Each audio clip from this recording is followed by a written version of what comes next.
अच्छा, degree of freedom क्या होता है आपके पास? डिग्री ऑफ फ्रीडम वो होता है कि आपको नंबर ऑफ वेरिएशन जो आपको अलाउ होती हैं वो डिग्री ऑफ फ्रीडम होता है आपके पास। इसको एग्जांपल से समझ लेते हैं। जैसे एक कॉइन को आप 50 टाइम्स टॉस करते हैं, एक कॉइन को 50 टाइम टॉस करते हैं, तो कॉइन में आपके पास या तो हेड आता है या फिर आपके पास टेल आता है। ठीक है, ये दो एलिमेंट होते हैं आपके पास। तो एन आपके पास क्या आ जाएगा? एन आपके पास आ जाएगा 2 आ जाएगा। ठीक है, और डिग्री ऑफ फ्रीडम आपके पास क्या बनेगा? डिग्री ऑफ फ्रीडम n-1 होता है, तो यानी कि 2-1 बनेगा आपके पास डिग्री ऑफ फ्रीडम। तो ये 1 डिग्री ऑफ फ्रीडम आएगा इसमें। तो जब भी कॉइन टॉस करते हैं तो उसका डिग्री ऑफ फ्रीडम 1 होता है। तो ये डिग्री ऑफ फ्रीडम 1 कैसे होता है? इसमें मुझे सिर्फ एक इन्फॉर्मेशन मुझे बतानी होती है। कॉइन को 50 टाइम टॉस किया तो आपके पास हेड कितनी दफ़ा आया या टेल कितनी दफ़ा आया, इन दोनों में से कोई एक इन्फॉर्मेशन मुझे बतानी है। तो अगली इन्फॉर्मेशन मुझे खुद ही पता चल जाएगी। तो उसमें डिग्री ऑफ फ्रीडम आपके पास 1 होता है।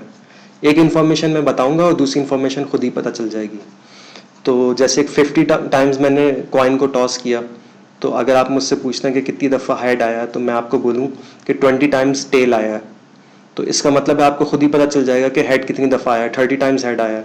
तो एक इन्फॉर्मेशन मैं बताऊंगा और दूसरी इन्फॉर्मेशन आपको खुद ही पता चल जाएगी। ठीक है, तो एक मेरे पास जो है फर्स्ट टाइम मेरे पास सिंगल चांस होता है कि मैं या तो हेड बताऊं या टेल बताऊं। इस तरह से एक ही दफ़ा मैं बता सकता हूँ, वेरिएशन कर सकता हूँ। अगली दफ़ा फिर वो फिक्स हो जाएगा कि पहली दफ़ा मैंने 20 टेल बता दिया आपको, और अगली दफ़ा वो फिक्स हो गया कि अब 50 में से फिर 30 जो है वो आपके पास हेड आए होंगे। इसी तरह एक कॉइन, एक जो है डाई वाला भी क्वेश्चन कर लेते हैं।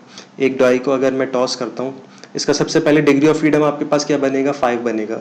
6 इसमें टोटल एलिमेंट होता है, तो 6-1 करेंगे तो 5 डिग्री ऑफ फ्रीडम होगा। तो एक डाई को जब हम लोग टॉस करते हैं और अब आप मुझसे पूछते हैं कि क्या आंसर आया, तो उसका मैं ये बताता हूँ आपको आंसर कि 1 नहीं आया था इसमें आंसर। तो इसका मतलब है ये एक वेरिएशन मैंने यूज़ कर ली। उसके बाद मैं बोल रहा हूँ कि 4 भी आंसर नहीं आया था, 5 भी नहीं आया था, और 6 भी नहीं आया था, और 2 भी नहीं आया था। ठीक है, ये मैंने 5 दफ़ा वेरिएशन कर ली। अब छठी दफ़ा मैं अपनी मर्जी से कोई नंबर नहीं बता सकता। छठी दफ़ा जो है ना वो मेरे पास फिक्स हो जाएगा वो एलिमेंट। तो अब आपको पता है कि जब 1 भी नहीं आया, 4 भी नहीं आया, 5 भी नहीं आया, 6 भी नहीं आया, 2 भी नहीं आया, तो अब जो लास्ट एलिमेंट है ना ये आपके पास फिक्स है, इसमें वेरिएशन अलाउ नहीं है। यहाँ तक तो मैं वेरिएशन करता रहा। पहले 6 की वेरिएशन मुझे अलाउ थी, तो 6 में से कोई एक नंबर लिख दिया, फिर 4 लिख दिया, फिर 5 लिख दिया, फिर 6 लिख दिया, फिर 2 लिख दिया अपनी मर्जी से। फिर जब जो है ना मैं लास्ट जो है ना मेरे पास पोजीशन ये मैं नहीं बता सकता कि इसमें वेरिएशन अलाउ नहीं है। तो ये फिक्स है आपके पास कि अब लाजमी जो है वो 3 अपेयर हुआ होगा। तो ये डिग्री ऑफ फ्रीडम का ये थोड़ा सा कॉन्सेप्ट होता है। इसी तरह डिग्री ऑफ फ्रीडम आप जब देखते हैं कि जब मीन कैलकुलेट करते हैं, पॉपुलेशन मीन कैलकुलेट करते हैं या इस सैंपल मीन कैलकुलेट करते हैं, तो उसके फॉर्मूले में कोई डिफरेंस नहीं आता आपके पास। समीशन एक्स अपॉन एन ही होता है, ये दोनों का सेम फार्मूला होता है, पॉपुलेशन मीन का भी और सैंपल मीन का भी। तो ये पॉपुलेशन मीन का भी यही फार्मूला था, समीशन एक्स अपॉन एन। उसकी वजह क्या है कि ये आपके पास इसमें एन डिग्री ऑफ फ्रीडम होता है, इसमें n-1 नहीं होता, एन डिग्री ऑफ फ्रीडम होता है इसमें। तो वो कैसे एन डिग्री ऑफ फ्रीडम होता है? जैसे ये 1 हो गया आपके पास, ये 2 हो गया, ये फिर से 1 हो गया, ये आपके पास 3 आ गया एलिमेंट। अब ये लास्ट एलिमेंट जो है ना मेरे पास, ये जब तक मैं बताऊंगा नहीं ना तब तक ये मीन कैलकुलेट नहीं हो सकता। अब ये लास्ट एलिमेंट 0 भी हो सकता है, तो मीन पे बहुत इफेक्ट आएगा, मीन कम हो जाएगा। और ये लास्ट एलिमेंट 4 भी हो सकता है, तो मीन जो है वो ज़्यादा भी हो जाएगा। तो ये जब तक लास्ट एलिमेंट मैं बताऊंगा नहीं तब तक ये आप जो है मीन कैलकुलेट नहीं कर सकते। तो हर एलिमेंट पे जो है ना मेरे पास वेरिएशन अलाउ है कि ये इंडिपेंडेंट वेरिएबल है, ये भी इंडिपेंडेंट है, ये भी इंडिपेंडेंट है, ये भी इंडिपेंडेंट है। तमाम वेरिएबल इंडिपेंडेंट है, इसलिए एन इंडिपेंडेंट होता है, इसमें एन वेरिएबल अलाउ होता है। तो इसकी डेफिनेशन में भी ये लिखा हुआ है, the number of degree of freedom is the number of values in the final calculation of statistics that are free to vary. तो जो वेरीज कर सकती है ना वो आपके पास उतने डिग्री ऑफ फ्रीडम होता है। अब जब आप स्टैंडर्ड डेविएशन आप कैलकुलेट करते थे ना, तो इसमें डिग्री ऑफ फ्रीडम आपके पास 1 आता था। यहाँ आपके पास डिग्री ऑफ फ्रीडम इसमें 1 है, डिवाइड बाय n-1 करते हैं इसमें आपने। तो इसमें आपको ये n-1 क्यों करता है कि जब भी आप स्टैंडर्ड डेविएशन फाइंड आउट करेंगे आपको ये लाजमी पता होना चाहिए कि मीन क्या है। तो एक पैरामीटर आपको पता चल गया, तो एक पैरामीटर अगर पता होता है तो आपको n-1 करना होता है, 2 पैरामीटर पता होता है तो n-2 करना होता है। तो स्टैंडर्ड डेविएशन फाइंड आउट करने के लिए एक पैरामीटर आपको लाजमी पता होना चाहिए कि मीन क्या है। तो जब मीन आपको पता होगा तभी तो आप मीन डेविएशन फाइंड आउट करेंगे इससे कि ये मीन से कितनी हर वैल्यू कितना दूर है। तो इसलिए आपको जो है ना एक वेरी पैरामीटर्स में पता होता है, तो इसलिए इसमें डिग्री ऑफ फ्रीडम n-1 होता है।